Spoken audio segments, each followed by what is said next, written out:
the top, you have the Samsung S95C. At the bottom, you have the Samsung S90C. Now, I was recently at a local Best Buy, just kind of seeing what it would be like if I didn't do anything outside of what most people would do, which is just check these televisions out, what that would actually look like. So what I ended up seeing was pretty much that the S90C is in fact a downgrade from the S95B. So even though they're both QD OLED, there are a couple of differences. The first difference that I noticed is saturation.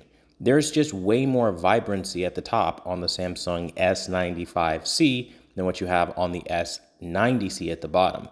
Now, I don't think anybody kind of expected this to go any other way, considering there's a difference in price, but at least it's a positive thing to know that there's a reason for the price difference instead of them just marking it up for the sake of it.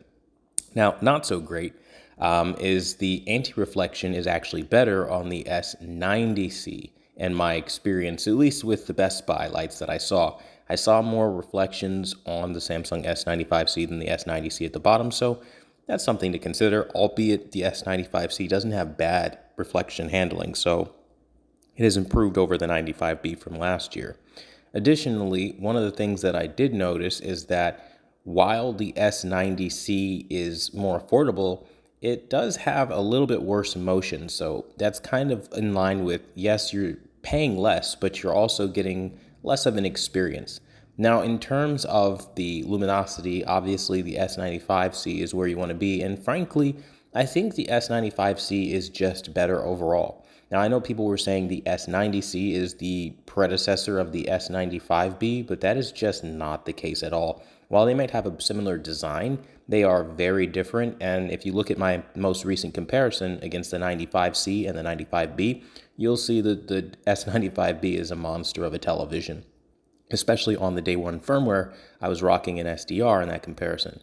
The point with all this is simply put that both TVs are good, but there's a reason why the S95C is the top of their QD line this year, and I highly recommend you just do that instead, because simply put, you're just not going to get the better experience on the S90C. Now, you can't really tell from this because I was using cell phone footage or whatever, but you can get an idea of the saturation and luminosity differences. You know how everyone looks oversaturated on the S95C? That's the indication that there's a significant difference in saturation output and in luminance output as well.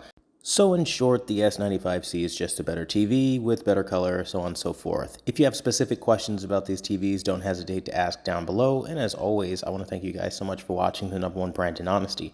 As for me personally, I'm definitely more of an S95C fan than an S90C fan. Until the next video, I'll see you guys later.